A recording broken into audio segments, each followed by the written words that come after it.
bhaktir-bhavati naistiki. Nana shastra vicharnika nipanau sadharma sanstapakau lokanam hitkarinau tribhuvane manyau sharanyakarau Radha Krishna padarvinda bhajnanandena mattalikau Vande Rupa Sanatana Raghuyukau Shri Jiva Gopalakau. I offer my respectful obeisances unto the six Goswamis, namely Shri Rupa Goswami, Shri Sanatan Goswami, Shri Raghunath Bhatta Goswami, Shri Raghunath Das Goswami, Shri Jiva Goswami, and Shri Gopal Bhatta Goswami, who are very expert in scrutinizingly studying all the revealed scriptures with the aim of establishing eternal religious principles for the benefit of all human beings. Thus, they are honored all over the three worlds, and they are worth taking shelter of because they are absorbed in the mood of the gopis and are engaged in the transcendental loving service of Radha and Krishna. So let us have a summary, synopsis of what we completed yesterday, or important aspects even before. So 2 shlokas, Anya Bhilashita Shunyam Jnana Karmadi Anavrutam Anukullena Krishna Anushilanam Bhakti Ruttama and Sarvapadi Vinirmuktam Tatparatvena Nirmalam Rishikena Rishikesha Sevanam Bhakti Ruchyate, which give us an indication of what is required from us, that our bhakti, our devotional service, has to be devoid of any other desire other than Krishna. It has to be favorable to Krishna. It has to be cultivated by following the footsteps of the Guru Parampara. It should not be covered by karma and jnanam. It should be free from all material designations. We have to take Krishna as the highest object. It is actual service which is required, and it has to be faultless. 5 most potent devotional practices: Sadhu Sangha, Nama Kirtan, Bhagavata Shravana, Mathura Vashri Murte Rashtraddaya Shevana. That is serving deity with great devotion, recitation of Srimad Bhagavatam among devotees, associating with advanced devotees, chanting the holy name of the Lord, and living in Mathura. The 3 categories of pure devotional service. It starts off with the Sadhana Bhakti, where we do not have self-realized devotion for Krishna, and then it slowly starts the affection which comes into bhava bhakti, and then finally, as we discussed yesterday, the prema bhakti, where the affection to the Lord deepens to the greatest extent. Eligibility, what is required is mercy of devotees. We should not be overly attached to anything, neither should be overly detached. How to do the bhakti? 64 items of sadhana bhakti, which are expansions of the Navvidha bhakti. 20 items of importance, 10 pravritti karma, 10 nivritti karma, 44 additional items, of which 5 are the most effective items, which we understood earlier. 10 items to do: taking shelter at the lotus feet of Sri Guru, receiving initiation and spiritual instruction, serving Sri Guru with love, following the path of the sadhus, questions about procedures of bhajan, renunciation from all material enjoyments for the sake of Krishna, to live in sacred place and to hear the greatness of such places, accepting only what is required for sustenance of bhakti, observing Vava on Ekadashi, offering respect to Ashwatha, Tulasi, Amlaki tree, the cows, the Brahmanas, and the Vaishnavas. What is to be avoided is 1. Giving up the association of non-devotees. You have the desire to make more disciples, giving up too many undertakings, renouncing study of many scriptures in order to make novel explanations and arguments, giving up disorderly behavior, giving up lamentation, anger, etc., giving up blasphemy and disrespect of other devatas, giving up harassment of other living entities, giving up all offenses in regard to seva and nam, and we should not tolerate blasphemy of Sri Guru, Sri Krishna, or other devotees.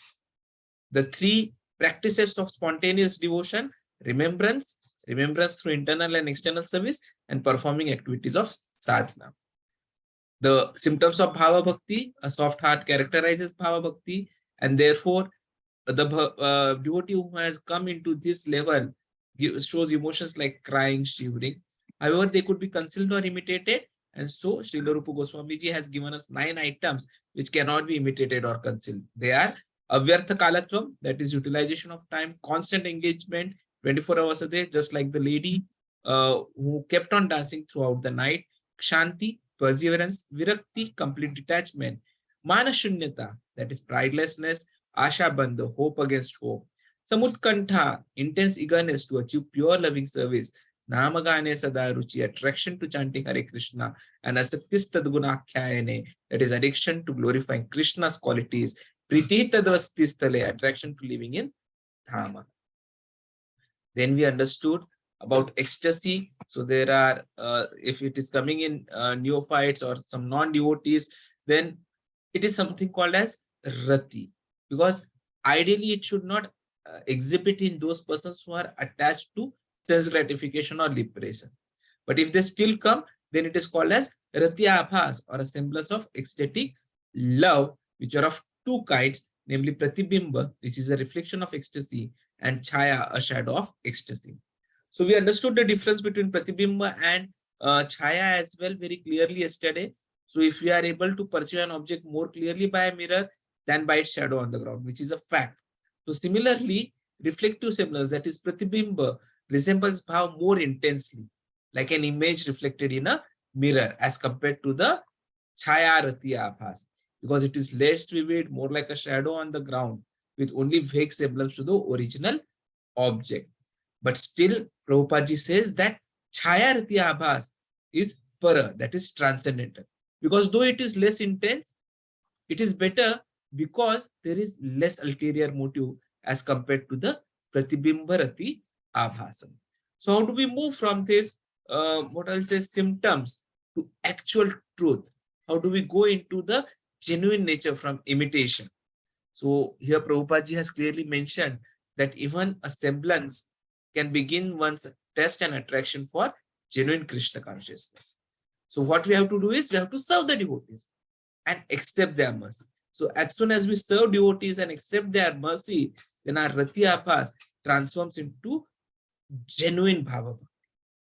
But if we offend the devotees, then our Krishna consciousness, our devotional services will keep on diminishing and will disappear also. Will not get the genuine ecstasy.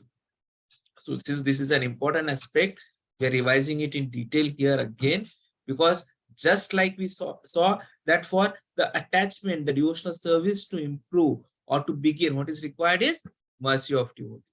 So if the attachment can be invoked by the association of pure devotees, that same attachment can be extinguished by offenses committed to the lotus feet of pure devotees. And so we saw so many examples yesterday that we should not look at any kind of a fault in a devotee. Any kind of offense to any devotee is something which is very dangerous. So a devotee may be expecting that he will get some Krishna Mahaprasad, maybe pan or something. But if you are not able to give it to him or her, then it is a offense. And we should immediately say, Vancha kalpatarubhyascha kripa sindhu bhayavacha patitanam pavanebhyo vaishnavebhyo namo namah. Immediately we have to seek forgiveness for this kind of offense. Many a times it happens that we are very attached to food. We are very attached to prasadam. So we try to take more and more. And indirectly what happens is prasadam is not available for those unfortunate few who come late. That again is an offense against those devotees. Because Krishna has clearly said that you take only as much as is immediately necessary for yourself, not for others. So we have to avoid all such kinds of association. So what is important is association of pure devotees can help getting attachment for Krishna. But if we commit offense against the lotus feet of a devotee, then even our para attachment, chaya rati abhas, can be extinguished. It is just like the waning of the full moon. So gradually keeps on decreasing, and at last it becomes dark. So we have to be very careful, especially careful when we are associating with pure devotees, because we have to be always on the guard against committing any kind of an offense.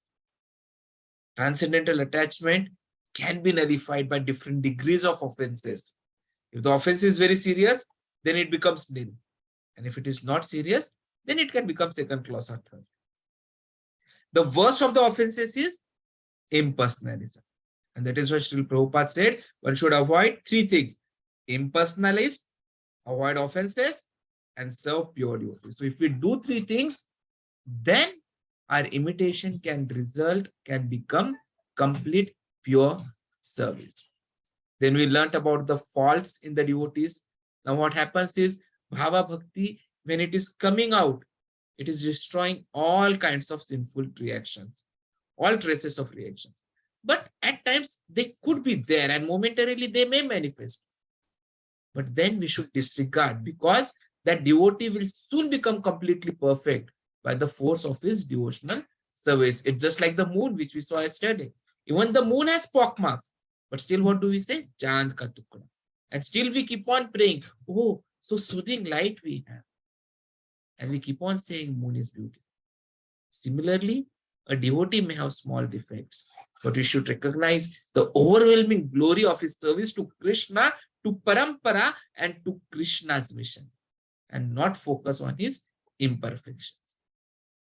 Then we saw the traits of the Prema Bhakti. So primary trait is that it is intensified and fully mature state of bhava. Bhava sa eva sandra atma. And secondary traits, two, Samyan Mashnito Swanto, and second was Mamatva Atishayankita, which means it is completely softening our heart and it is marked by highly possessive nature. So our concept of an I and mine, or who am I and what belongs to me, is completely centered on Krishna. Like I am Krishna's servant and Krishna is my master. And our possessiveness is for pleasure of Krishna. I please Krishna, or Krishna is mine to please. So that is the level we come.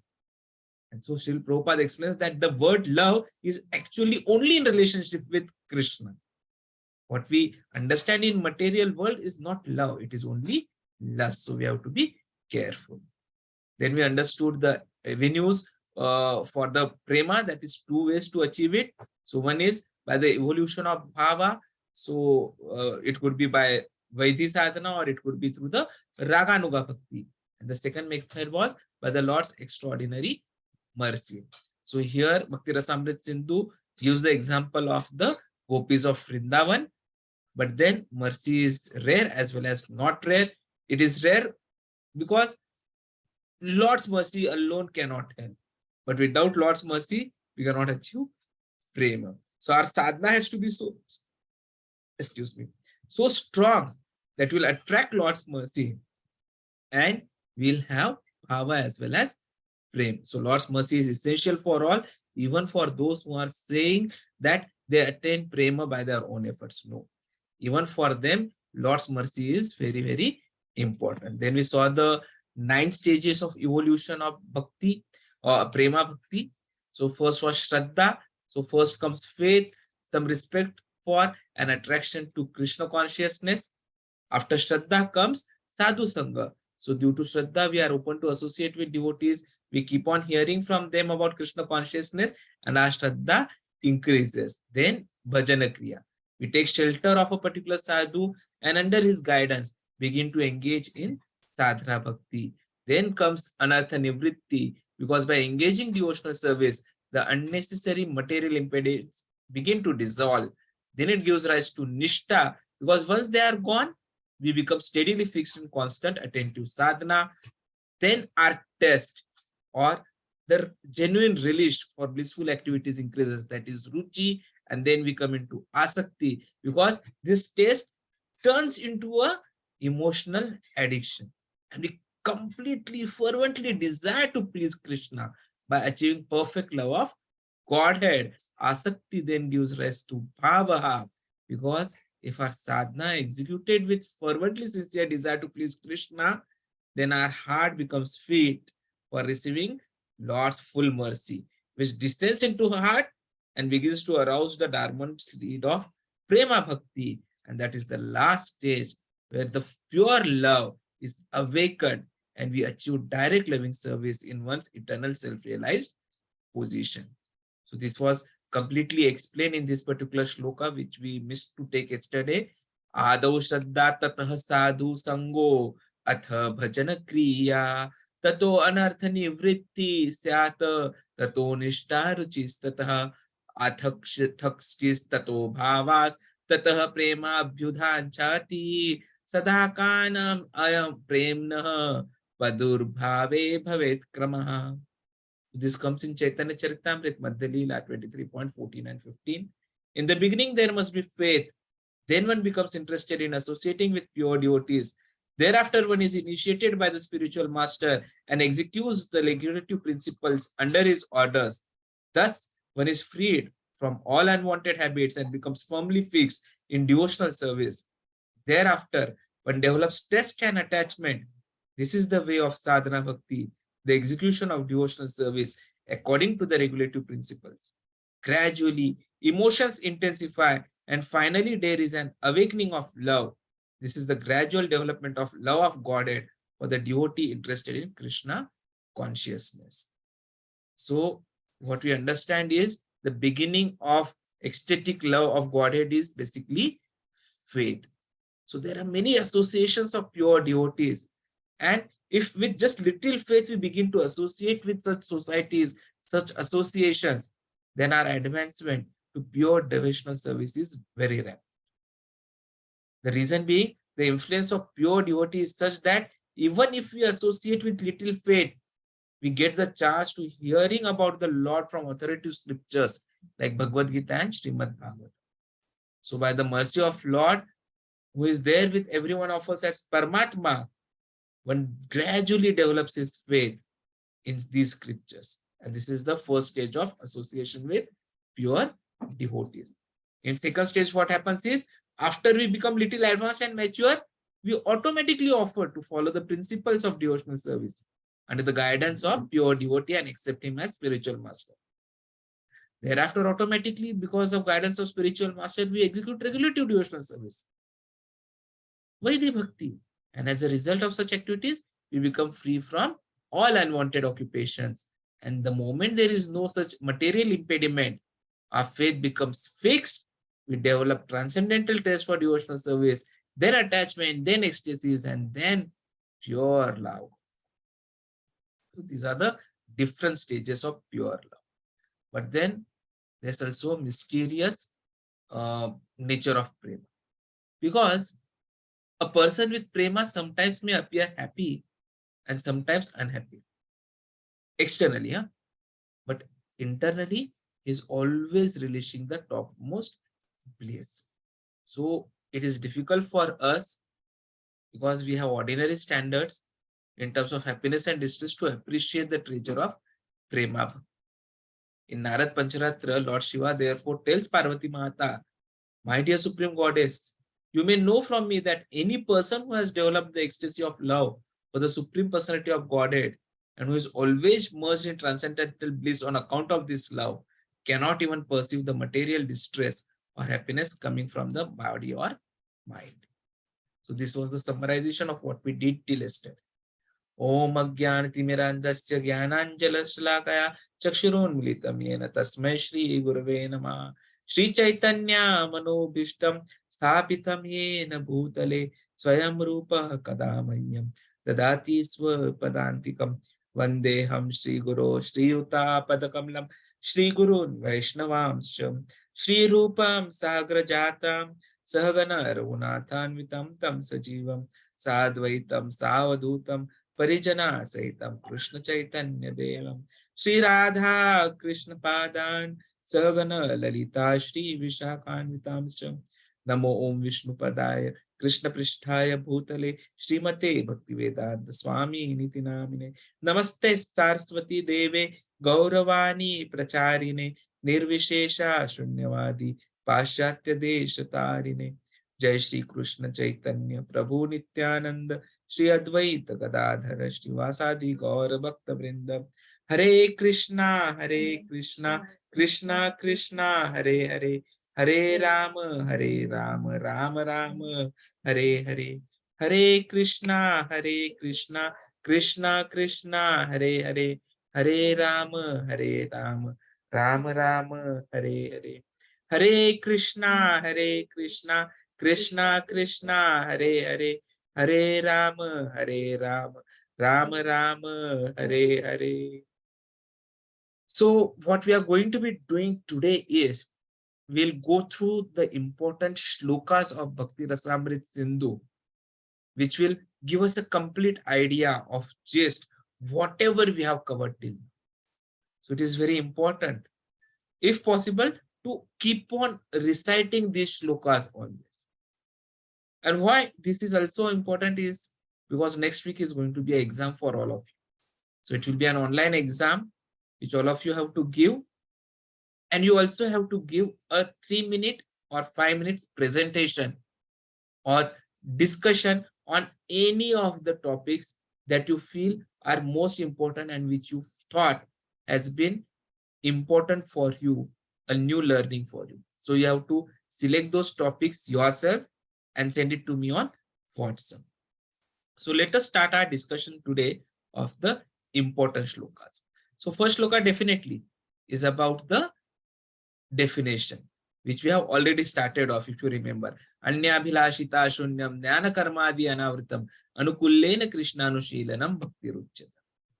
So what it means is, when first class devotional service develops, one must be devoid of all material desires, knowledge obtained by monastic philosophy, and fruitive action. The devotee must constantly serve Krishna favorably as Krishna desires. So, pure devotional service is uninterrupted, unmotivated activities intended to please Krishna. See, this shloka, that is why it becomes important, because it tells us that it has to be uninterrupted, it has to be unmotivated, it has to be activities, and it has to be something which is intended to please Krishna. Anyabhilashita shunyam dhyana karmadi anavritam anukullena krishnanushilanam bhaktiruttamam. So this was the definition of pure devotional service. The second shloka is about definition of sadhana bhakti. So what is this definition of sadhana bhakti that we are talking about? This also comes from Chaitanya Charitamrita.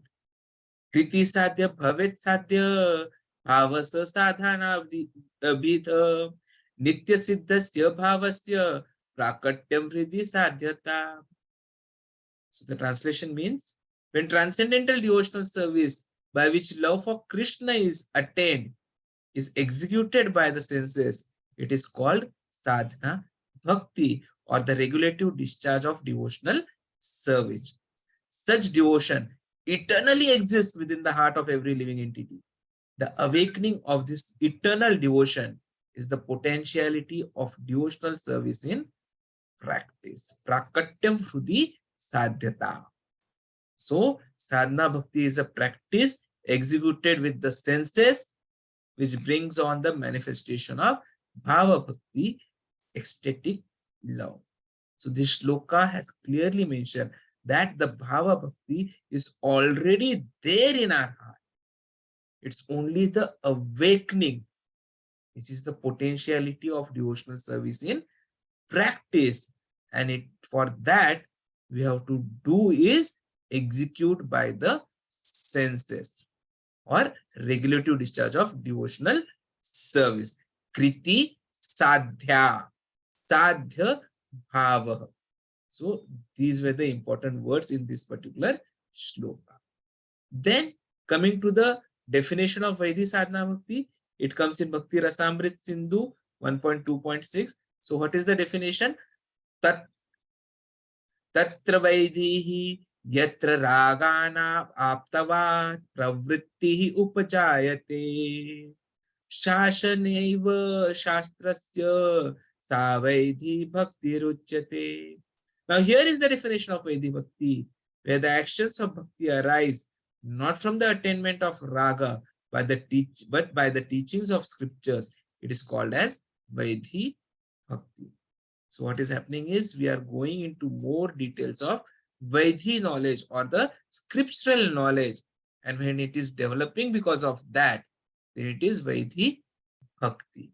And similarly, the definition of Rāgānuga Sadhana Bhakti, it again comes from the Bhakti Rasamrit Sindhu 1.2.17. So what does this particular definition say? Atha Rāgānuga virajantim abhivyaktam Vrajavasi janadishu rāgātmikam anushrata yasa rāgānu uchyate.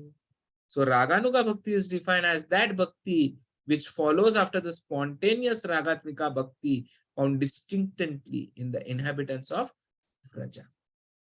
See, it's only the Vrajavasis who have got this Rāgānuga Sadhana Bhakti. So what remains for us is only the Vaidhi Sadhana Bhakti. That is the only way for us. And that is why Srila Prabhupada has told us to follow the ABCD method. Association, reading of the scriptures, chanting, deity dressing, deity worship, and taking only Krishna Prasad diet. That's the only way for us. Then the important shloka which we have to understand is about bhava bhakti, which again comes from Chaitanya Charitamrita Madhya. So what is the definition? It says, Shuddha Sattva Visheshatma Prema Suryanshu Samya Bhaka Ruchi Bhi Chittam Ashraya Krada Asau Bhava Uchyate. So Shuddha Sattva, that is unadulterated goodness. That is what we are talking about. So the translation is, when devotional service is executed on the transcendental platform of pure goodness, it is like a sun ray of love for Krishna. At such a time, devotional service causes the heart to be softened by various tests, and one is then situated in bhava or emotion. So please understand, marshnya. This word marshnya is important in this particular definition of bhava bhakti. Marshnya means softness. And whose softness? Chitta, of the heart. So when that heart becomes soft, then comes ruchi bhi, different tests, samya bhaka, like similar to what? The surya, like the sun ray. Surya unsha. Surya unsha is the sun ray, and that is called as bhavaha uchyate. It is called as the bhava or the emotional bhakti. So this is how the bhava bhakti was defined. And then we saw the definition of prema bhakti again from Chaitanya Charitamrita, which we saw just yesterday and revised even today. So what was the definition? It was very simple. Samayan mashnito shwanto mama tva atishyak ankitah bhavah sa eva sandratma buddha prema nigadyate. So what it means is that samyak, completely, mashnita sva antah, which makes the heart soft, mamatva, of a sense of ownership, possessiveness, atishaya ankitah, marked with an abundance, bhava, emotion, sah, that, eva, certainly, sandra atma, whose nature is very condensed, sandra atma, buddha, by learned persons, prema, love of God, and nigadyate is described. So the translation is, when that bhav softens the heart completely, becomes endowed with a great feeling of possessiveness in relation to the Lord, and becomes very much condensed and intensified, it is called prema, love of Godhead, by learned scholars. So please understand, beyond bhava bhakti, the prema bhakti is coming when you are getting that matva, possessiveness, that you feel Krishna is yours and you are Krishna's. You want to do something for Krishna and feel that Krishna has to get those things because he belongs to you.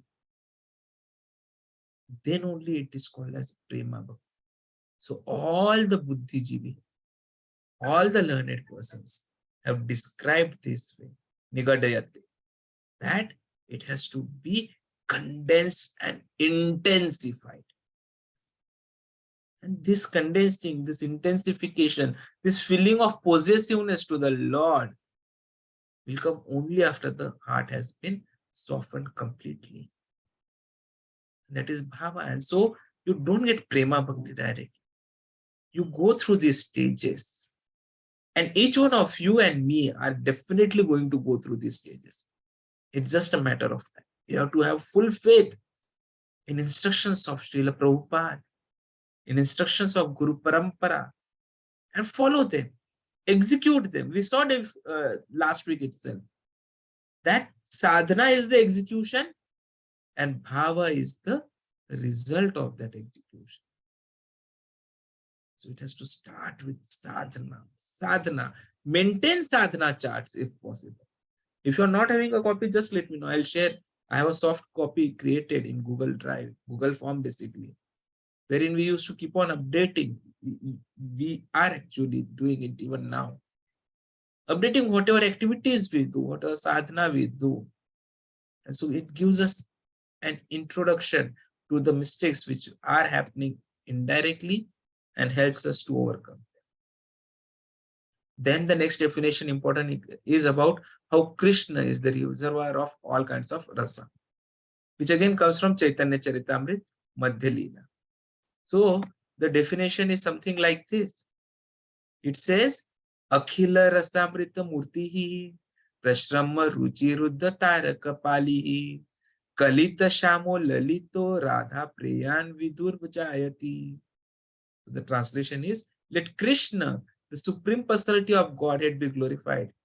By virtue of his expanding attractive features, he subjugated the gopis named Taraka and Pali and absorbed the minds of Shama and Lalita. He is the most attractive lover of Srimati Radharani and is the reservoir of pleasure for devotees in all transcendental mellows. See, he is the reservoir of all pleasure. Akhila Rasa Amrita Murti. This particular first word in this sentence. The reservoir of all pleasure in which exist all the mellows of devotional service. And which are those mellows? Shantya, Dasya, Sakhya, Vatsalya and Madhurya. So these are those 5 rasas, pancharasa. And it's spreading. Prashramrara. So this is how this particular thing has been defined by the Acharyas and documented even in Chaitanya Charitamrita. And then after that, another shloka which is important is about the characteristics of the pure devotional service, which we studied in our first month itself, and which comes in the Bhakti Rasamrita Sindhu. So what is the definition? Kleshagni Shubhada Moksha Lakukrita Sadhu Randa Sandranda Visheshatma Shri Krishna Akarshani Cha Sa. So Uttama Bhakti removes suffering, Kleshagni bestows auspiciousness, Shubhadaha, Moksha Lagukrataha, makes light of liberation, that is, we derive liberation. Sudurlabhaha is very rare, is composed of condensed light, Sandrananda Visheshat, and attracts Shri Krishna, Shri Akarshini Chasaha. So Kleshagni is immediate relief from material distress, so removing suffering. Suffering again has 3 stages: wrong acts, wrong desires, and wrong understanding. So this is a revision of what we did in the first one. Shubhada, all auspicious. Moksha Lagukrita derived the conception of liberation.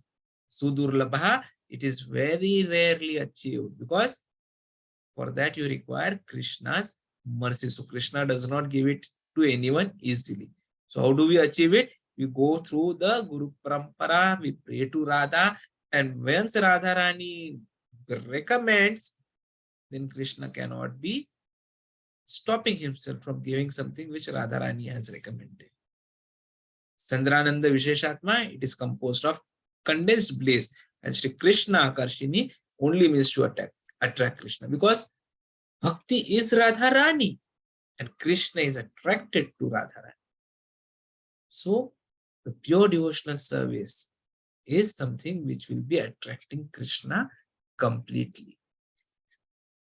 Then the next definition or the next shloka is about how we should always remember Krishna. And it is one of the most important scriptural injections, which again comes in our Chaitanya Charitamrita. Smartavya satatam Vishnuhu Vismartavyo na jatuchit Sarve Vidhi Nishedha Shur Etayor Eva Kinkaraihi. So Krishna is the origin of Lord Vishnu.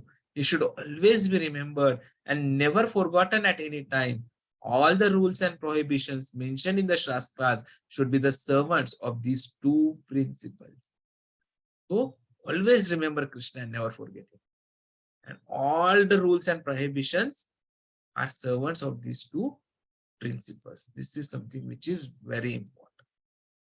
These two principles. We should always keep in mind. The next thing which you always have been talking about is service to devotees is the highest service. So this comes from the Padma Puran. Aradhananam sarvesham Vishnu aradhananam param tasmat partaram devi tadiyanam samarchanam. So Lord Shiva tells Goddess Durga, my dear Devi, although the Vedas recommend worship of demigods, the worship of Lord Vishnu is topmost. However, above the worship of Lord Vishnu is the rendering of service to Vaishnavas who are related to Lord Vishnu. So there are different methods of worship, and out of all such methods, the worship of Supreme Person is considered to be the highest. But even higher than that worship is the worship of Lord's devotees. And that is why mercy of devotees, and besides mercy of devotees, worship to the Vaishnavas, worship to the devotees, seva to the devotees is important. And so you will find that we always call each other, whenever we meet any other devotee, we say, Prabhu, kuch seva hai to bata. Prabhu, please give us some seva. Hare Krishna Prabhuji, Hare Krishna Mataji. Prabhu, because we know that he is a representative of Krishna. He has got Paramatma situated in him. So we show our respect to that Paramatma. That is very important. And when we do it, then it is even better than worship of the Lord himself. Then there's also an injunction which we are talking about, that devotee of the devotees is the real devotee of the Lord. So this again comes from Chaitanya Charitamrita, Madhya Leela. So if you see, almost everything is there. Ye me bhakta jana partha, na me bhaktas chate janaha, mad bhaktanam cha e bhaktas, te me bhakta tamamatah. So Lord Krishna tells Arjuna, those who are my direct devotees are actually not my devotees, but those who are the devotees of my servant are factually my devotees. So one who claims to be my devotee is not so. Only a person who claims to be the devotee of my devotee is actually my devotee. And so Prabhupada ji has always told us our objective has to be a servant of the servant of the servant of the servant. So we saw this narration that pride is something which is bad. But pride, even in devotional service, is there. But it is good pride. How? Because we are proud, I have got so many masters. So more the masters, I am the last in the service. I am that is why I'm proud. I have got the maximum number of masters about. That is the real attitude by which we can please Radharani, we can please Krishna.